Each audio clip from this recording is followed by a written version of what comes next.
doesn't matter. Put the first one up. That's fine.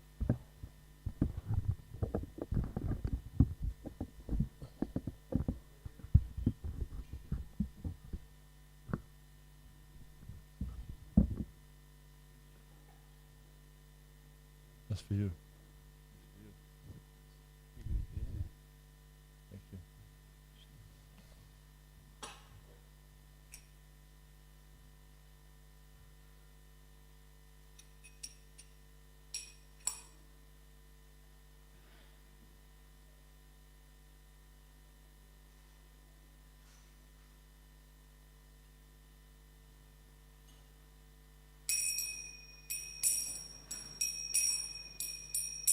Jaya Radha Madhava Kunja Bihari Jaya Madhava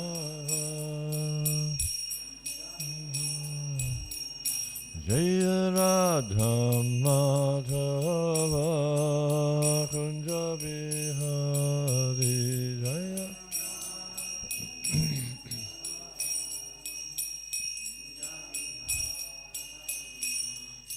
Gopi Chandra Ballabha Girivarathari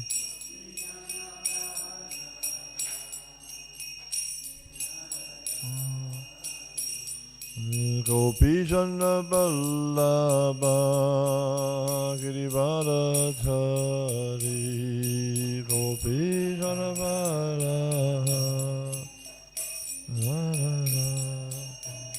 Jaya Radha Madhava Kunja Bihari Jaya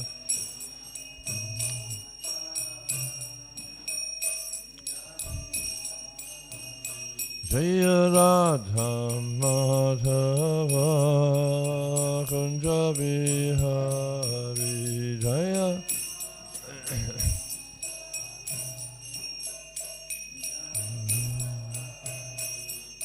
Gopi Chandra Ballabha Girivarathari Gopi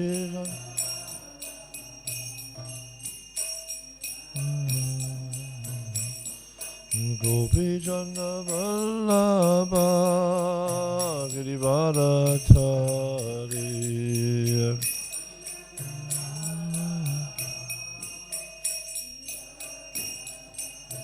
Yashoda Nandana Braja Jana Ranjana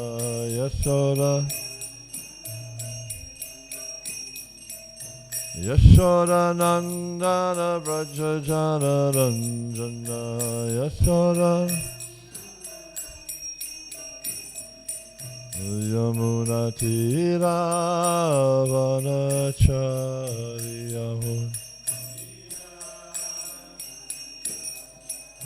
Yamuna Tira Vanacharya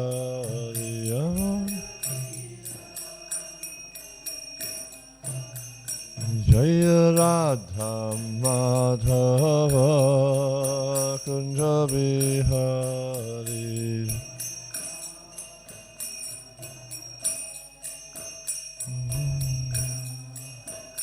Jaya Radha Madhava Kunja Bihari Jaya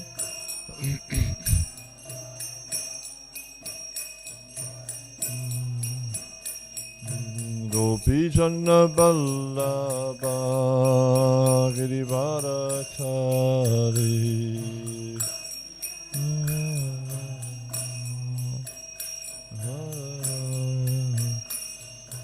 Gopi Chandra Ballabha Girivarathari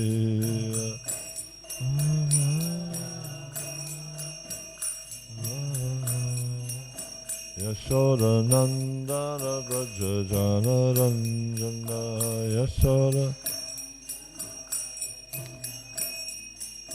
Yashoda Nandana Braja Jana Ranjana Yashoda Nandana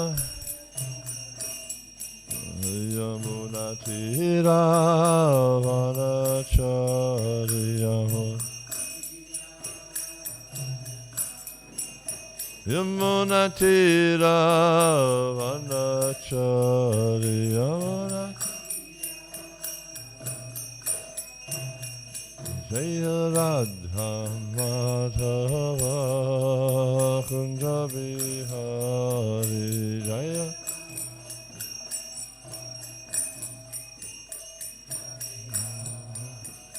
Jaya Radha Madhava Kunja Bihari Jaya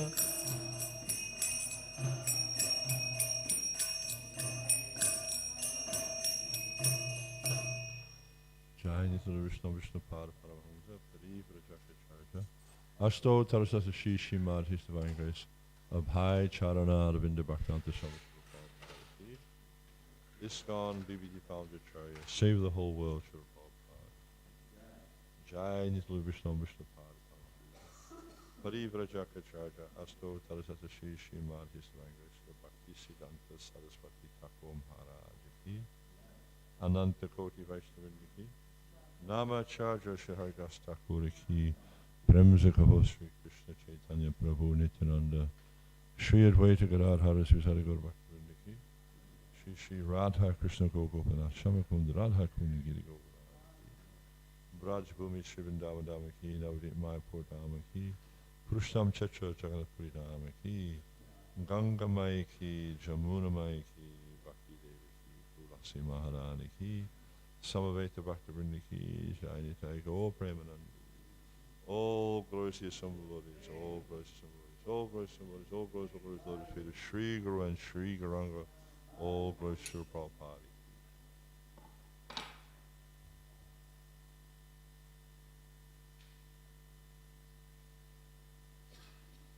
Jaya Jaya Sri Chaitanya Jaya Nityananda Jaya Dvaita Chandra Jaya Gaura Bhakta Vrinda Jaya Jaya Sri Chaitanya Jaya Nityananda Jaya Dvaita Chandra Jaya Gaura Bhakta Vrinda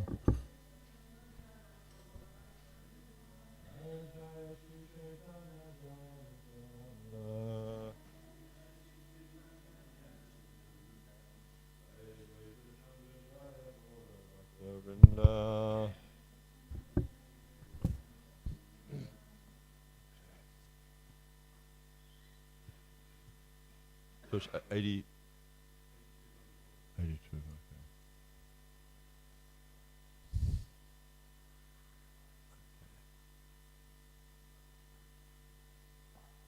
These rose garlands are beautiful, but you wind up with more on you than actually on the garland by the time it's finished. Huh? Very much so. Hare Krishna, Hare Krishna, Hare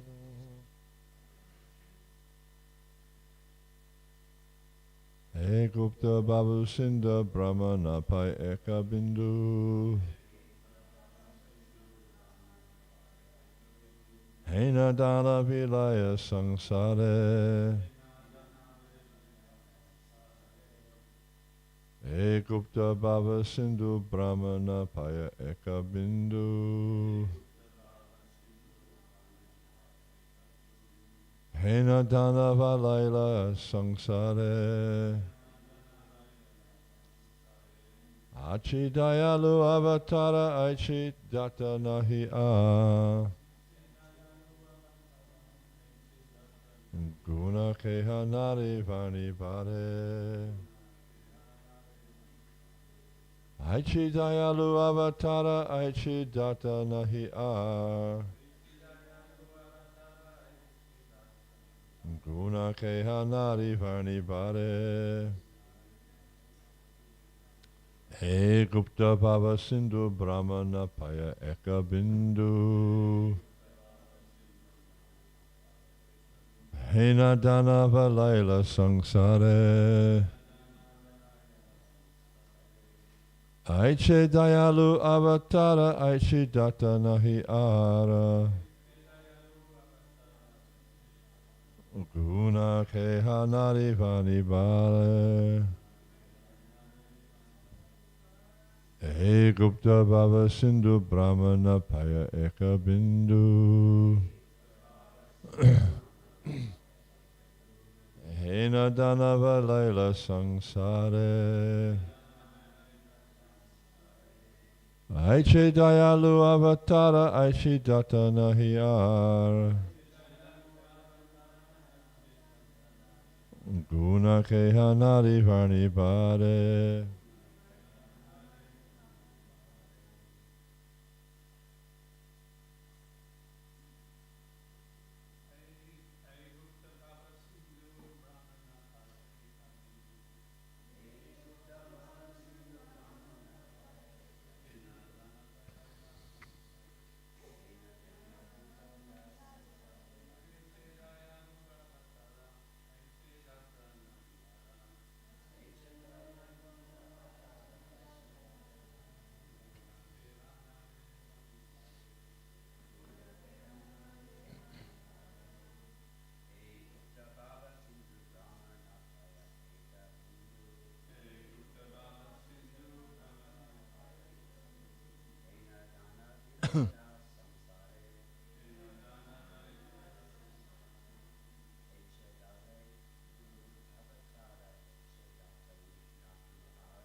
The cinnamons. This Gupta confidential Bhava Sindhu, ocean of ecstasies. Brahma, Lord Brahma, does not, Paya, get, Eka, one, Bindu, rock, Hena, such, Hana, wealth, Vilaila, distributed, Sangsare, all over the world, Aiche, such, Dayalu, merciful, Avatara, incarnation, Aiche, such, Datta, charitable donor, Nahi, there is not, Ara, anyone else, Guna, this quality, Keha, anyone, Nare, not able, Vani Bari, to describe. Srila Prabhupada's translation. No one, not even Lord Brahma, can ascertain or even taste a drop of this confidential ocean of ecstasy. But Sri Chaitanya Mahaprabhu, out of his causeless mercy, has distributed this love of Godhead all over the world. Thus there cannot be any incarnation more munificent than Sri Chaitanya Mahaprabhu. There is no greater donor. Who can describe his transcendental qualities? Responsively, no one, not even Lord Brahma, can ascertain or even taste a drop of this confidential ocean of ecstasy.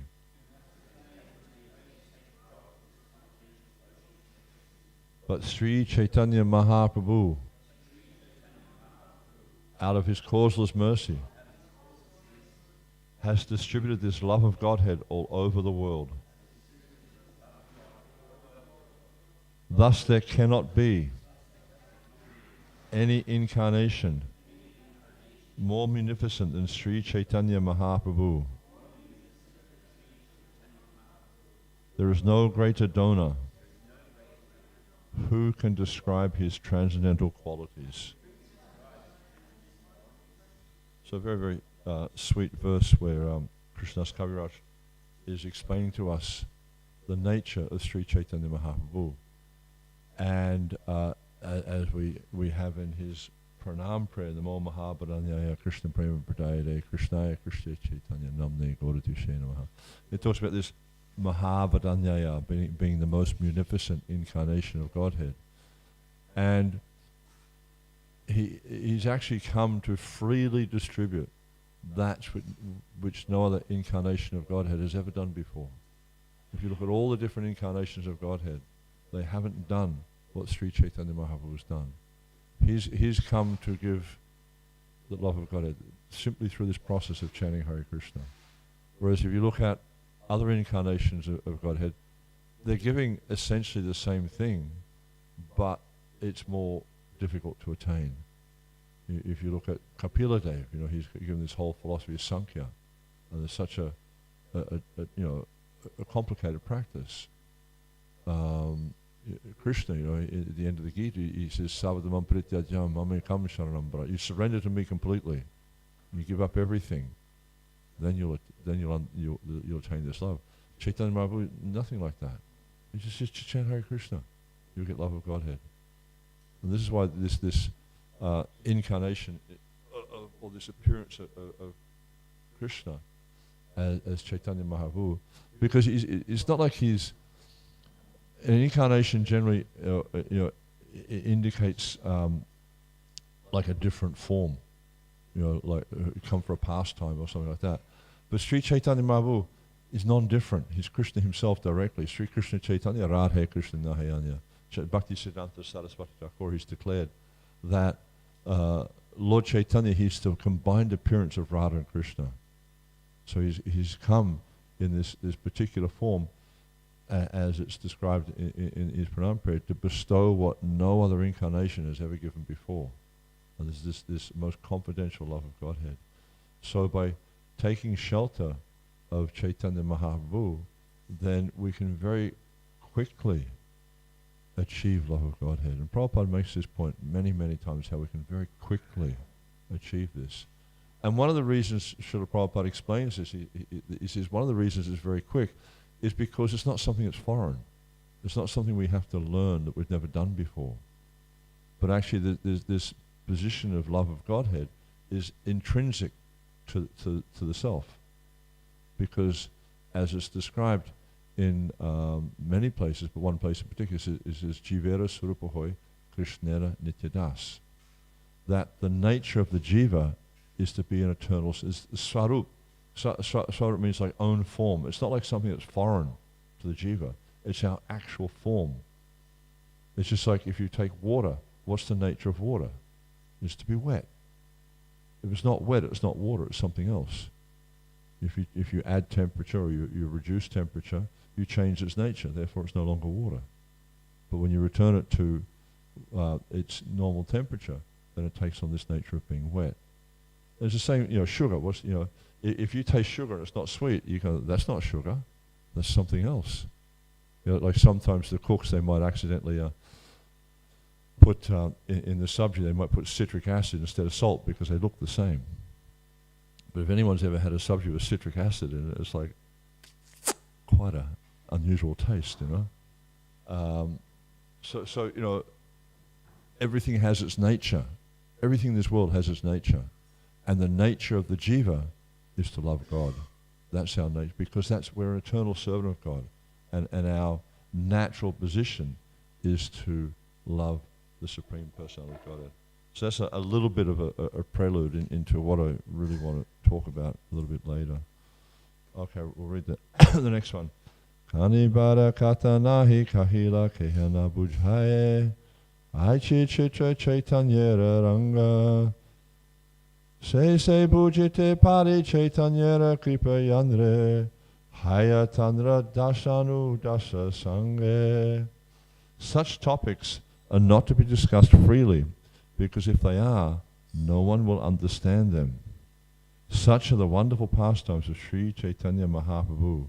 Unto one who is able to understand, Sri Chaitanya Mahaprabhu has shown mercy by giving him the association of the servant of his own servant. And so, again, another very powerful statement here that is explained by Krishnadas Kaviraj. He's explaining that you can't really understand these things. They're very difficult. These confidential pastimes of the Lord are very, very difficult to understand. And it's only one who's actually received the mercy of Chaitanya Mahaprabhu who can understand. It's just like, there's an interesting story Prabhupada tells about a gentleman called D.L. Roy who wrote a book. And the book was called Shah Jahan. And actually, it seems like, at least externally, that the book is talking about Aurangzeb, who was the son of Shah Jahan. Shah Jahan had two sons, Aurangzeb, and I've forgotten his brother's name. And he also was married to a woman called Mumtaz.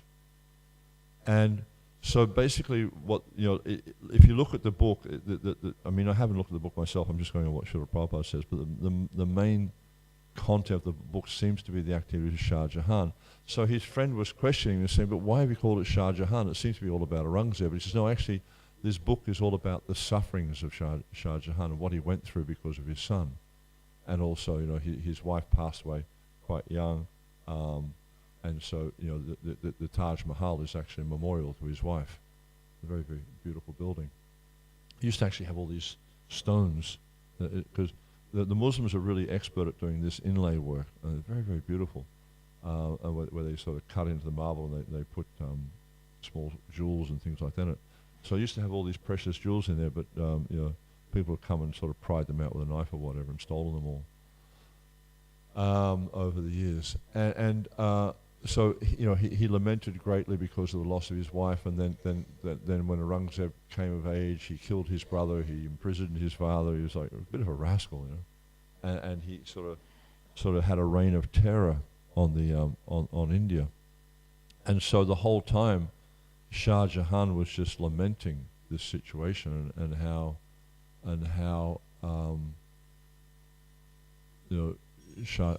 Aurangzeb actually turned out to be such a rascal, basically. And so the point I'm making here is it's only when one receives, it's only when his friend actually heard this from D.L. Roy that he actually understood. It's only when one receives the mercy that we can understand. So only when we can receive the mercy of Chaitanya Mahaprabhu will we actually understand the confidential nature of his pastimes, because there's many things that Lord Chaitanya did which are very, very difficult to understand, especially in his later years. Some of the pastimes in his later years are very confidential and difficult to understand. An ordinary person might think, oh, he's just gone mad. He's just a crazy person. And actually he was diagnosed as having disturbed life airs by a materialistic physician, but not actually understanding the deeper nature of what Sri Chaitanya Mahaprabhu was experiencing. And for us that are conditioned, very difficult to understand these things because we have no experience of it. And generally, because of being less intelligent, we understand things through experience. It's just like, if you stick your finger in the hot water, it's hot. Oh, I'm not going to do that again. We experience it, but if we just look at it, we may not have such an understanding of what it's like. So, because of not being so intelligent, we find it very difficult to understand simple things. But to one who's received the mercy of Sri Chaitanya Mahaprabhu, then you can understand. Just like we see, there's an interesting discussion in the middle of the Madhya Lila, where Rupa Goswami, he comes to Puri and he spends some time with Chaitanya Mahaprabhu, and then the devotees there, because Rupa Goswami, he seemed to understand the mind and the heart of Sri Chaitanya Mahaprabhu, and then at one point, I can't remember, I think it might have been Ramananda Roy, was explaining how the only way that Rupa Goswami could understand these esoteric teachings of Chaitanya Mahaprabhu was because he received the mercy of Chaitanya Mahaprabhu. So this is a very, very important part of the devotional process, is one can only actually progress in the devotional path. One can only actually understand the devotional path by receiving mercy. It's not just an academic thing where you go to school, you learn 1 + 1 is 2, 2 + 2 is 4. It's not like that. You can't force spiritual understanding. You can study all the scriptures you like, but unless one receives mercy, which comes in the form of the blessings to comprehend this knowledge, unless one receives that, it's just all academic knowledge. It's just ABCD. That's all it is.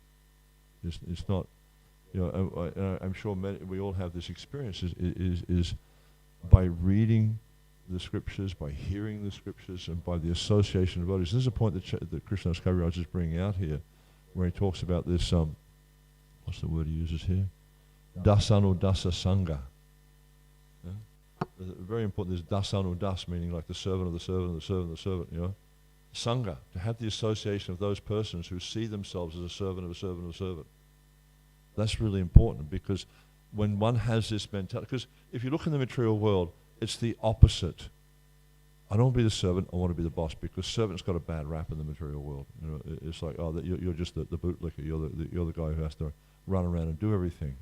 But in the spiritual realm, this is the highest position, to take on this role of servant. And we see that Chaitanya Mahaprabhu himself, he came to understand what it means to be a servant of God.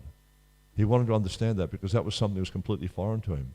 Yet he saw that personalities like Srimati Radharani, who have taken this role, and also other devotees who have taken this role of being the servant of God, are experiencing so much bliss and satisfaction because of that relationship. So he himself wanted to experience what that was like. And so he took on this position of Chaitanya Mahaprabhu as a servant of Krishna. And Krishnadas Kaviraj is making this point, dasanu dasa sangha.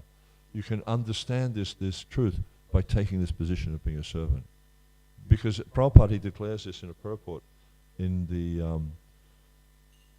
I think it's the 12th chapter of the Gita, where he talks about this, the string of verses, amanit bam, adambit bam, I can never remember all the verses there. But he talks about one of the points that, because Krishna's giving the different qualities, and one of the qualities he gives is humility. And Prabhupada makes the point, without humility, it is not possible to gain spiritual knowledge. And so this is the point we see Krishnadas Kaviraj is making the same point, this dasanu dasa sangha. If we take shelter of those people who see themselves as a servant of a servant of a servant, and we take on that same mood, then we'll actually understand about Sri Chaitanya Mahaprabhu. And there's a really interesting verse earlier on in the Chaitanya Charitamrita. It says, Katanchana smriti dasmin sukaram Vishmite viparatam Shat Chaitanya namamitam. The things that are very difficult to do become easy to execute if one somehow or other remembers Lord Chaitanya. But if one does not remember him, even the easiest of things become very difficult. So by taking shelter of Lord Chaitanya, by taking shelter of the devotees of Lord Chaitanya, then this knowledge becomes very, very easy to understand. But if we try to do it through academic efforts, we'll never understand it. And I had an interesting experience years ago. I was flying to, I can't remember where I was flying to, but I was sitting next to this man. He was a professor, and he was a professor in Bengali, and at the Dhaka University. And I found that fascinating. I was a professor in Bengali, and then the conversation was continue, and he was explaining to me that their textbook, you wouldn't believe what their textbook is, the Sri Chaitanya Charitamrita, because this is Paka Bengali, and so this is the best example of Bengali language, and so that's their textbook. But because his approach was academic, he didn't understand a word of the book.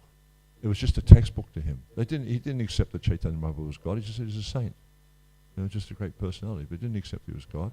Even though the book is so many times it's saying, so many associates of Lord Chaitanya saying, you are God. And he's saying, no, Vishnu, Vishnu, Vishnu, no, I'm not, But the thing is, because of his academic approach, he could not understand it. He could just, it was for him, it was just A, B, C, D. This word means this word means that, therefore. And there's many interesting examples of that. So, short purport. An ordinary person cannot understand the transcendental ecstasies in the mode of Srimati Radharani.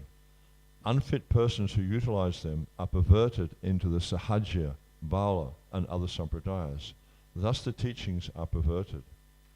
Even learned scholars in the academic field cannot understand the transcendental bliss and ecstasy exhibited by Sri Chaitanya Mahaprabhu and his pure devotees.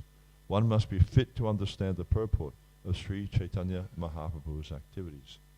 So, Prabhupada's, in a very simple and short purport, he's summing up this whole situation very lucidly, in that we have to be qualified to understand the pastimes of Lord Chaitanya.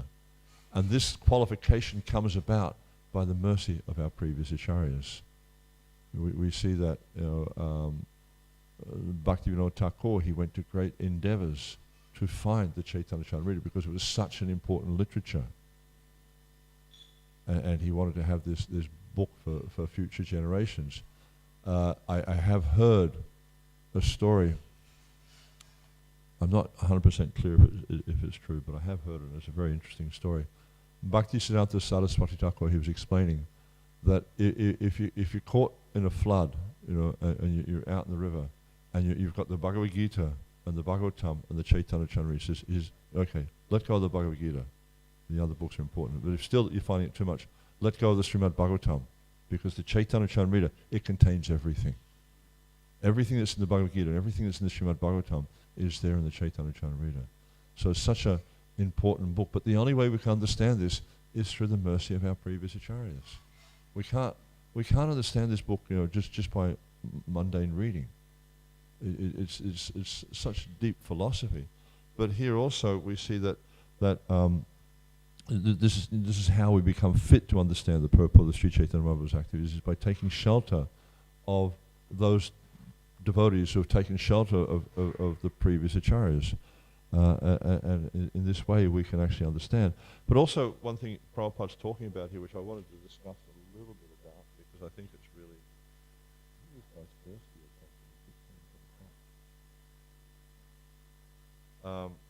Prabhupada talks about it in the purport, is about the upper sampradayas. He's calling them sampradayas here, but in other places he calls them upper sampradayas. It's interesting. This is from a Nectar of Devotion lecture. The Sahajyas, they also think like that by sex one can rise to that platform of merging into the effulgence of Brahman. Even Vivekananda was saying that this Vaishnava religion is a religion of sex. They have been so much misrepresented. And this is one of the great contributions of Bhaktivinoda Thakur, is that when he was prominent during his life, the upper sampradayas were very, very prominent in West Bengal. So sampradaya means that which is connecting us to the Lord, or essentially, if you take the words literally, sampradaya means completely giving the best.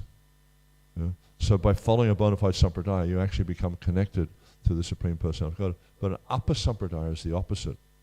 Upper negate is like a word that negates. So an upper sampradaya is misrepresenting the philosophy, misrepresenting the practice. And this was what was happening during the time of Bhaktivinoda Thakur, is the upper sampradayas were quite prominent to the point where Vaishnavism was considered to be degraded. It was just, as Vivekananda says, a sex religion. So it was a very, very difficult situation. So this is one, as I mentioned, this is one of his great achievements. I mean, of course, he published hundreds of books and articles and pamphlets and things. He's a very, very prolific writer. They have been so much misrepresented. By sexual indulgence, one can become one with the Supreme. And this is one of the things the upper Sampradayas engage in, especially personalities like Saki Bekkis and things like that, is they feel that by, like the Saki Bekkis, for instance, they're quite interesting. You'll see them sometimes. I've seen them in Vrindavan and in Mayapur. They dress up like women, like gopis. They wear saris and things like that. And I remember one time seeing them in Vrindavan, rolling around on the floor in front of the altar, in the kirtan party, pretending to be experiencing ecstatic symptoms. And it's just like, it's just all, the word, because Prabhupada defines them as prakriti sahaja. So sahaja means one who takes things cheaply. And a prakrita means materialistic. So the materialistic people who take the process of devotional service cheaply, essentially. They're thinking by material practices, by giving like a mundane presentation of the process of bhakti, that they can actually achieve very quickly. This is their theory. Very dangerous theory. Therefore, these sahajas are amongst the 13 rejected upper sampradayas. In the name of Chaitanya Mahaprabhu, there are so many upper sampradayas. Upper sampradaya means they present themselves as belonging to the Chaitanya cult, but they are not at all bona fide. And you'll see this, it's quite common, for instance, when around Gaurapanim time in Mayapur, especially you'll see them down, you've probably seen them down the Bhajan Kutir. You'll see the Baals, they come. And these guys, I mean, they are such amazing kirtaniers. You've never heard anyone lead a kirtan like they lead a kirtan. Can practically bring you to tears. It's such a sweet kirtan. But they'll sing, they'll go and smoke a bidi. They have these... India's kind of like a really interesting place. They have these... what they call... It's like... In one sense, it's like the home of spirituality, but it's also the home of all sorts of deviations. They have the Baals. They have these, like, I remember when I was a kid, we used to go to these Boy Scout jamborees. I remember we went to World Jamboree in Malaysia one time, and they have these jamborees where they all come together, and smoke ganja and smoke beedies, whatever, and they have these wife swapping parties where they change partners. So they're engaged in all sorts of licentious activities, but presenting themselves as being followers of Chaitanya Mahaprabhu. It's very, very intriguing the way they go about it. So essentially, there's 13 upper sampradayas: the Al, Baal, Kartabhaja, Neda, Davesh, Saini, Sahaja, Saki Bekki, Smarta, Jati Kashai, Ativadi, Chudadari, and Garanganagari. So I'm not going to talk about all of them, but I can sort of discuss a little bit about some of them just to give you an idea of what some of these are like. So largely you could say that the Saki Bekkis, the Chudadaris, and the Garanganagaris fit into the category of what's called Prakriti Sahaja. So a Prakriti Sahaja essentially means someone who takes the process of bhakti very, very cheaply and thinks that they can achieve the highest goal of spiritual life in a very, very cheap way. So they, rather than going through the whole process of devotional service, rather than, putting in the hard yards, as you say, putting by chanting Hare Krishna, by following regular principles, they feel that by imitating, they can become. And you'll see, like some personalities have been prominent, at various times, will present that simply by talking about these intimate pastimes of Radha and Krishna, one can become elevated very, very quickly. There was a devotee who was saying that, Prabhupada is not taught, Swamiji has not taught you everything, and I'm giving you the higher understanding. I'm showing you the shortcut method. But Prabhupada said that Rupa Goswami, he gave the shortcut method. There is no more shortcut method than what Rupa Goswami has given us. So if we follow that, then very quickly we'll achieve our original state. And it's very quickly because it's who we are. It's just a matter of removing this artificial covering. So the sahaja, and the process being given to us by Lord Chaitanya and by the Goswamis. The shortcut method's been given to us simply by following the process that's given by our previous acharyas. Then we can very quickly become restored to our original state. But they're thinking just by pretending to be something that they'll be restored to the original state. But they engage in licentious behavior. They don't control themselves at all. They think this rules and regulations. This is just for neophytes. I'm very, very advanced. I don't need to do this. Very common. But one of the problems is like, especially with these sahaja tendencies, is they can very easily become manifest in devotional service. For instance, devotees, because the pastimes of Radha Krishna are very, very attractive. There's no doubt of that. But in order to understand the pastimes of Radha Krishna, especially the intimate pastimes, it requires purity of heart. Otherwise, we can tend to think it is just mundane activities. We just think it's mundane sex activities. And this is, you'll see this, they have these things in India called these Bhagavad Saptahas. Now, their idea is like, Parikshit Maharaj heard the Bhagavatam for 7 days and Sukadeva Goswami spoke. Now keep in mind the nature of Parikshit Maharaj and Sukadeva Goswami. Sukadeva Goswami was a pure devotee of God. His heart was completely pure. And he was speaking the Bhagavatam to someone who was also a great devotee of Krishna. Parikshit Maharaj was an extraordinarily advanced devotee. And they discussed the whole Bhagavatam, all 12 cantos. When they do these Bhagavad Saptahas, for instance, they'll have someone who's a very expert speaker. The way they speak is just like poetry, just flowing off their tongue, and also they generally intersperse these Bhagavad Saptahas with bhajans. And you'll see this become somewhat of a popular style in ISKCON now also. But what we see, it's like they tend to focus on the 4 chapters that deal with the Rasa Leela in the 10th canto, not the whole Bhagavatam.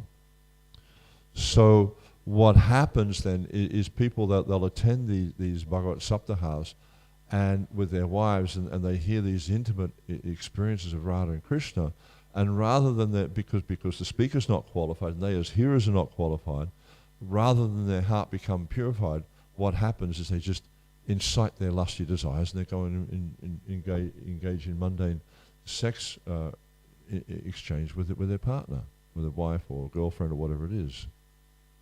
So you see, like they've completely misunderstood the devotional process. But we have to be careful in ISKCON that as individuals, that we don't fall into this trap of thinking that, if I listen to these intimate pastimes of Radha and Krishna, I'll make rapid advancement. No, generally the tendency is what happens is because we don't have purity, because our heart's not pure, then the material desires start to well up, especially sex life, desire for sex life. And so, Prabhupada would sometimes say, first deserve, then desire. So we need to have appropriate qualification in order to engage in a particular level of sadhana. Not that we're engaging in sadhana that's beyond our pay grade, so to speak. So, they try to find ways to practice spiritual life without following a proper process. And as I mentioned, the Ranganagaris, the Saki Beckis, and the Chudadaris. Yeah. The Chudadaris, the Chudadaris and the Saki Beckis, they tend to imitate the Rasa Leela. The Saki Beckis, that they'll take it from the perspective of the Sakis, that if I dress up as a Saki, you see them sometimes. It's the most bizarre thing, It's like, these guys, they're dressing up in saris and that, and they've got like a 3 or 4 day growth. It's a pretty weird looking thing, And they think by imitating the activities of the Sakis, they'll attract Krishna. And then the Chudadaris, they take it from the other side. they think by dressing up as Krishna, and you see them sometimes, you've got blue paint on their face and all the beads and garlands and peacock feathers and things like that. That by imitating Krishna, they'll attract Radharani.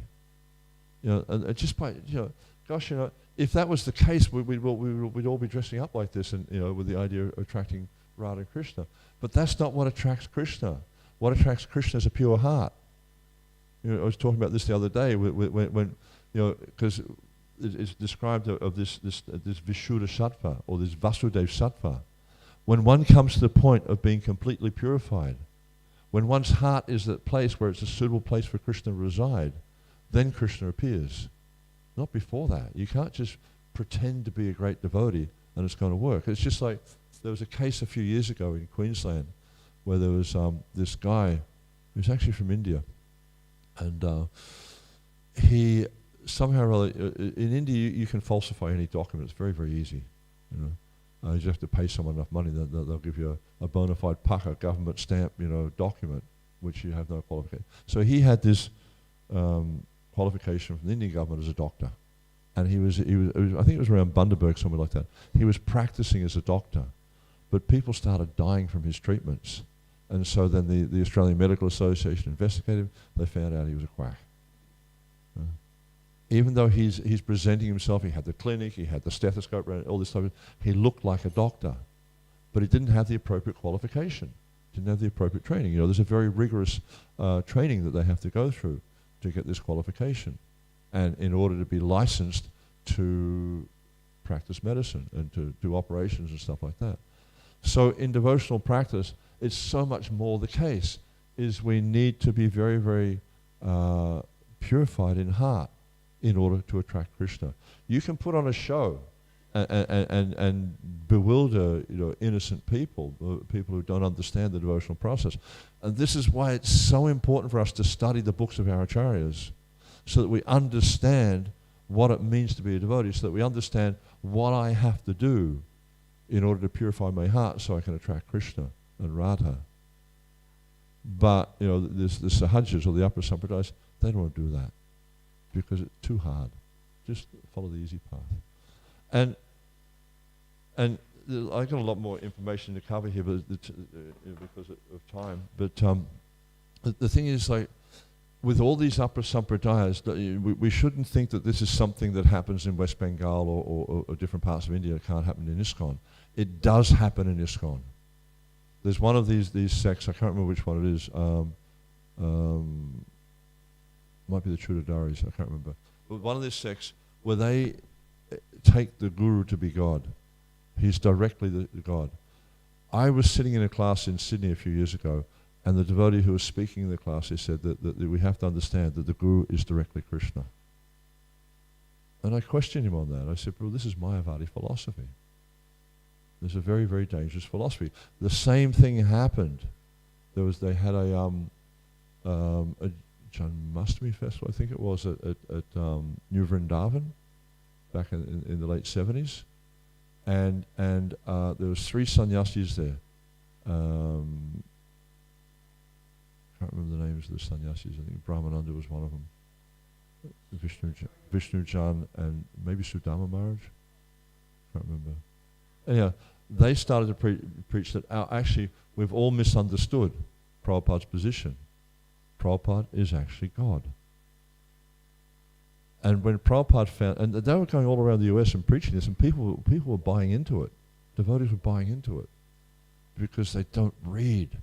That's the thing, they don't read, and this is why when we had this whole thing in ISKCON of these 11 acharyas, this really affected ISKCON in a big way. That we thought that these 11 persons were on the same level of spiritual advancement as Srila Prabhupada. And you may see here, we used to have a Vyasa-san there and a Vyasa-san there. And I remember one time we had two of these Vaishnavas were here, and they were sitting on the Vyasa-sans next to Srila Prabhupada. Completely different qualification, completely different level. Which one of them has done what Srila Prabhupada has done? Don't even come close to it. So, and what happened was when Prabhupada found out about this philosophy, this so-called philosophy they were teaching, he was furious. And he actually kicked them out of ISKCON. The only people that Prabhupada has ever kicked out of ISKCON was because they were speaking bogus philosophy. And so we have to be very, very careful. This is why it's so important that we study the books. Because one of the first things we learn in the books, and Chaitanya Mahaprabhu spoke about this to Sarvabhauma Bhattacharya, to Sanatana Goswami, and to Prakashananda Saraswati and the Mayavadi sannyasis in Benares. He spoke about the actual teachings of the Veda. There's only 3 things the Veda teaches. What's that? Doesn't teach anything else, just 3 things. Sambandha, Abhidheya, Prayojana.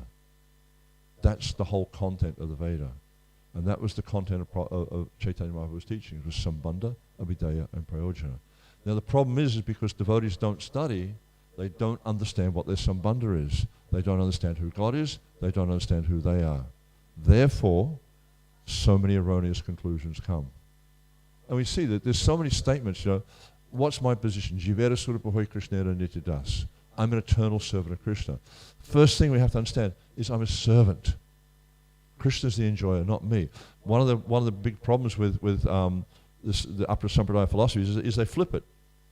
That I'm the enjoyer. They don't take the role of being a servant. And this is materialistic philosophy because everyone in the material world is thinking, I'm the enjoyer. This is the problem. So what we have to do is understand, first off, that I am a servant. I'm a part and parcel of God.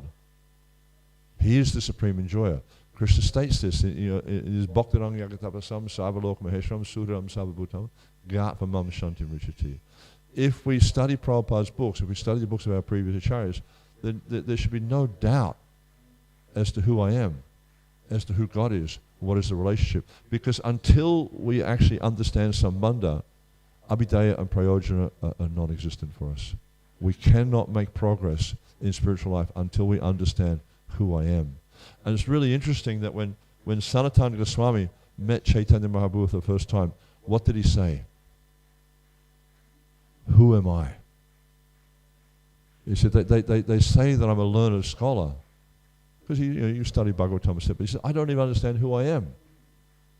So he's establishing, our Acharya, Sanatana Goswami, is one of our more prominent Acharyas, is established for us the first question we need to understand is who I am. And obviously that has to be in relationship to God. Who am I in relationship to God? Okay, you're an eternal spirit soul, but what's the intrinsic nature of that spirit soul, which goes back to the verse from before, is that spirit soul is an eternal servant of Krishna. And that never changes because that's our dharma, our swadharma. And just like we were saying before with water, that it never changes from being wet. If it changes, it's not water anymore. It can steam or ice or whatever, it's not water. So if you change the nature of something, that's obviously not its real nature. So the nature of the jiva can only ever be as a servant of God. And if we put this artificial imposition, this is why we have to be so careful in ISKCON to just spot these deviations when devotees start to, especially comes from immature devotees who don't really understand the philosophy, or people who are trying to get a quick fix or a quick kind of outcome. If we don't understand the philosophy properly, then these deviations can creep in. So, thank you. Any comments or questions at all?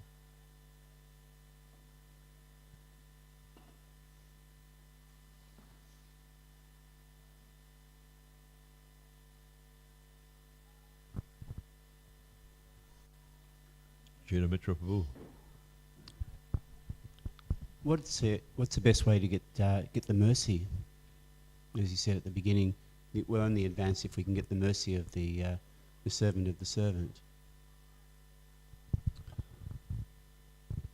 Krishna mentions at the end of the 18th chapter, there's no person in this world who's more dear to me than that person who preaches the message of the Bhagavad Gita. So by spreading Krishna's message, we become very dear to him. I mean, there's so many ways you can do it by serving the Vaishnavas, by, you know. But I was just thinking about it also because, like, you look at the Baals, you know. I mean, if you study these upper sampradayas, you can see how much of this is prevalent in ISKCON now. The Baals are expert kirtanias, right? But they have no spiritual practice at all. They don't chant japa, they don't follow regular principles. You look at the kirtan movement that's going on in ISKCON right now. They're very expert kirtanias, but where's their spiritual practice? So it's not the case with all of them, but some are like that. Some of them are very, very, fixed up devotees. So it's important to understand what our acharyas have given us, the process that they've given us, and apply ourselves to that process. We don't need to add, we don't need to change, just follow the process they've given us, and we'll achieve success. But if we start to change it, Prabhupada, he wrote a letter to Dhruvananda in 1977 or 6. He was the head Bajrayana in ISKCON Los Angeles at the time, just after Prabhupada had established it as the ISKCON World Headquarters. And he said to him in the letter, he says, the greatest danger to our movement will come when we add or change anything in the deity worship. So just follow what I've given you. So the process that Prabhupada gave us is a very simple process. And all we have to do is follow it. Sometimes he would say, this process means chanting, dancing, taking prasad. And still we cannot do. So it's a simple process. We just need to apply ourselves to that process, and we will be successful. We don't need to keep changing stuff all the time. We don't need to keep adding stuff. We don't need to just do what Prabhupada gave us. It's like there's that, in the 4th chapter of the Gita, there's Jnananas Tattvadarshana. The self-realized soul can give you the truth because he's seeing the truth. So because Prabhupada's seeing the truth, he's telling us how to achieve it. So just follow him, we're fine. But if we start changing things, that's when things go haywire. Yes, sir. Dandavat Prabhu. How do you feel about the internet these days with the literature? Because it's hard to change a book, but on the internet, obviously, it can be changed quite easily. So I only use the internet as much as I need to. But ongoing, the importance of having the actual embodiment of the truth in a book. Yeah, there is a group of senior devotees now, because over the years, the BBTs made changes they felt were necessary, especially in terms of editing. I remember a few months back, Mukunda Maharaj pointed out to me that there was a comma in the wrong place. And in English, you just move the comma from one place to another place, you can change the meaning of the sentence completely. 100%. So changes like that are necessary because it's messing with the meaning of Prabhupada's original meaning.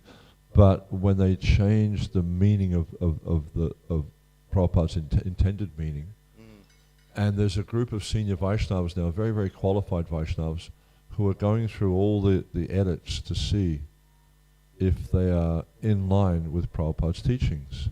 So it's not like that there's been a wanton corruption of Prabhupada's teachings.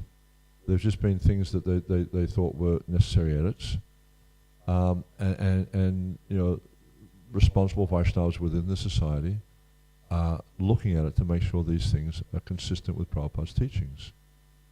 Very, very senior, very advanced devotees. Krishna Chaitra Maharaj is one of the devotees. Radhika Raman is one of the. Radhika Raman's a genius. Yeah, he's and so intelligent. And let me finish. Okay. And so they're focusing on all these edits to see if they are necessary or not. So I have confidence that they'll figure it out. Yeah. I don't need to have an totally opinion. acknowledge that because it's like the circle within the circle of the importance of what they had. Yeah, that's why he set it up that way, Sorry, if you hold the microphone a bit closer. Sorry, it's the circle within the circle of the importance of what Chaitanya had. That's why they set it up that way, And there's a beautiful old parable about the letter killeth, but the spirit giveth life, And if you read that as a dead letter, it's a dead letter. Yeah. You might have all the knowledge in the world, unless you've got that spirit of truth and Yeah. that heart of truth and passion Yeah. in that word. It'll come alive then, but until then, you won't find it. Yeah, but you need to understand also the history of Sri Chaitanya Mahaprabhu and how he presented his teachings. He never actually wrote any books. Yeah?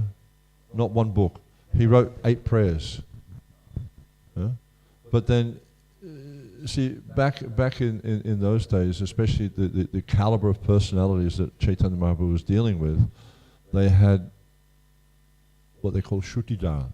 Their memory was perfect. They heard something, they remembered it. Also, Swarup Damodar kept diaries, and Raghunath Das Goswami, he also kept diaries. So they wrote down some of the things Chaitanya Mahaprabhu said. Also, Rupa Goswami, who had direct association with Chaitanya Mahaprabhu, he was writing down the things that Chaitanya, so you have these very, very elevated souls who associated with Lord Chaitanya, and they managed to capture the teachings of Chaitanya Mahaprabhu, especially Rupa and Sanatan. They were very prolific. And then what happened was their nephew, Jiva Goswami, he took all their teachings and he systematized the whole thing. So when you look at the Sandarbhas, the Sandarbhas are thematically based. They're taking the teachings of the Bhagavatam, the teachings of Chaitanya Mahaprabhu, and presenting them thematically. So we're very fortunate as we have this line of acharyas. I was doing a bit of reading on this recently. In the Christianity, they had these, I think they called them Nicene councils or something. I can't remember the name of it. Anyway, this was several centuries after Christ had departed, maybe 4 or 5 centuries after he departed. And there were certain things that were misunderstood. There were certain, crises of faith within the church, or like philosophy. So what happened is they manufactured essentially philosophy to try to explain these things. Like they introduced the concept of the Trinity. It wasn't there before. It wasn't there in the teachings of Chaitanya, of Lord Jesus Christ. And there's a number of things that they introduced just to try to explain things, but it wasn't there in the teachings of Jesus Christ. But if you look at Jiva Goswami, Rupa Sanatan, Jiva Goswami is very prominent because he established the teachings in a very, very solid, systematic way that's very easy to understand. And the teachings of the acharyas that come from him in our line, Bhaktivinoda Thakur, Vishnu Shahari Thakur, Baladev Vidyabhushan, Jagannath Das Babaji, all these acharyas, to the point of Srila Prabhupada, they haven't changed the essential teachings. And that's why it's so important to study these books, because you see the teachings haven't changed. Maybe they've messed with some of the editing and stuff, and that needs to be looked into and possibly changed back to what it was before. But the teachings still remain intact. It's got the same flavor. It hasn't changed. It hasn't changed from what Prabhupada gave. So that's the point. And so, if you waste your time on the internet, then you're just going to get confused. The best thing is just to read Prabhupada's books, and you'll understand. Because there's even someone right now campaigning on the internet, because stuff winds up in my inbox all the time, campaigning on the internet, explaining how Bhaktivinoda Thakur was wrong, and he was actually just a charlatan, and he shouldn't be, accepted as an acharya. So I mean, there's an interesting saying they have. Is like, the madman will say so many things to the moon, but who takes any notice? These people are just crazy. They're just saying all sorts of ridiculous things, and what does it really matter? We just chant Hare Krishna, we study Prabhupada's books, and the truth will become revealed to us. It's very simple. Okay. Thank you very much, Srila Prabhupada ki, Samaveta Bhaktivinoda ki, Jai Nitai Gaur Premanandi.